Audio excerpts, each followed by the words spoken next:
Well, the reviews for Gotham Knights are in, and they are not good. And when I say not good, I mean kind of unbelievably not good. Yesterday, I did a prediction of what I thought the reviews would be, and I said that I thought that they'd be mixed to positive, so they'd be getting some 6 out of 10s, maybe a 5 out of 10 here or there. But generally speaking, I thought we'd be seeing more 7s, 8s, 9s, and maybe a 10 here or there. Instead, it seems that the highest reviews for this game that I'm seeing are 7s and 8s out of 10s.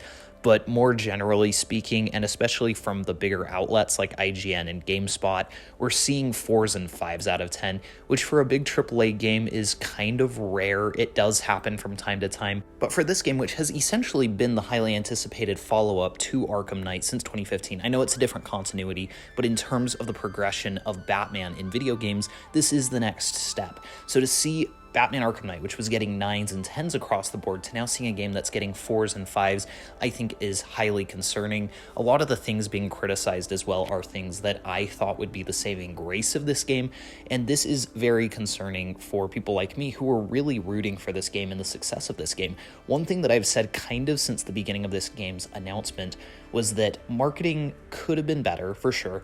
But in terms of where they are now, the marketing is done, the game is coming out. I have always kind of said that what would be the saving grace of this game is word of mouth. And it would be positive reviews and people saying this game is awesome, it's a sleeper hit, it's surprising and really good. Unfortunately, that doesn't seem to be the case, and I do think that there will be a bit of a discrepancy between people like me who love the Bat family and who love the Batman mythos and who love Gotham City. And to dive into this open world Gotham City experience, I think I probably will have a stronger affinity for this game than someone who maybe is going in to review this game who doesn't know as much about Batman or the lore behind the character. But to be honest, there are things in the reviews that concern even me that make me question how much I might enjoy certain aspects of this game. Now, I do want to say I am keeping an open mind. I'm still very excited to launch the game at 10 p.m. tonight. That's when it comes out in my time zone. So I am very excited to start playing this game, to hop into the city, to start taking down crimes, and to get into the story and see what I think about it. Unfortunately, the story is one of the things that's actually being criticized by many people who played through the game, even though it starts off strong and the writing and chemistry between the knights is allegedly very good. The story itself is odd, very short on villains, and ultimately very short, which is surprising because they've been advertising how long the experience is. I heard one report claim that the story can be completed in about 6 hours. I don't know if I buy that. We'll have to see when we actually play the game, but I would be shocked if it is the length of something like Arkham City. Now, that doesn't necessarily mean it's bad. It just is a surprising detail. I would be very shocked if the game and the campaign are that short, but my anticipation is that the story will be closer to 10 to 15 hours with side content that equates to, 20 to 40 hours total of gameplay. And again, you can play through this game as multiple characters, but with the reviews this low, it does remain to be seen if I'll even want to go through the game more than once. I hope I do. I'm really rooting for this game, and I'm really rooting for the developers, as this was very clearly a passion project. Gotham Knights was definitely not the safest direction to take the Batman games. I think that making another Arkham game was definitely the more financially viable option, or at the very least making a new continuity but having it star Batman still. And to take that element out, and then now it sounds like to take out a lot of villains that people were hoping to see. It sounds like the villains that we've seen in the trailers are pretty much the villains of the game. There might be a surprise here or there, but ultimately it sounds like the villains that we've seen are pretty much the villains that we're getting. That also concerns me because then it makes me think that this might be more games as a service than we initially anticipated. I wouldn't be surprised if in the coming months we get DLC that features more villains that we can take on, or new playable characters, and more factions and raids and new content to explore that perhaps was originally in the game. Because I remember earlier in the months of the marketing of Gotham Knights, they were advertising and kind of teasing toward villains like Riddler and Poison Ivy and Hush, and that has all kind of completely dropped. It seems like they are now going all in on Harley Quinn, Clayface, and Mr. Freeze. And so that does make me wonder, did a bunch of villains get cut so that they could return as DLC later that we have to pay for? I don't know. I would hope not. I do feel a bit concerned about the price tag on this game. if it is, again, as short as many of these critics are saying. The other thing that is concerning me is the moment-to-moment gameplay is being criticized. The combat is being criticized for not being nearly as fluid as the Batman Arkham games. The side content is being criticized for being very RPG filler heavy, and it does sound like there's a bit of misleading in terms of level gating. It does sound like there are some level gating mechanics of Gotham Knights, and that even the customization, though fun when you can actually customize, is a bit of a grind to get the resources that you need to craft the gear that you want to make. On top of that, even something as simple as gliding for Batgirl, it sounds like you have to go do some pretty tedious work before you can level your characters up. In order to get the knighthood traversal mechanic for each character, it sounds like you have to take them to premeditated crimes. You have to do 10 of them each. So in order to be able to do all of the traditional traversal mechanics for each of the characters, you have to go and complete 40 crimes total, and then you will have all of the traversal for each of them. But again, just kind of a tedious precursor to getting to do something that we got to do off the bat in something like Batman Arkham, where, you booted up the game and your gliding was completely intact and ready to go.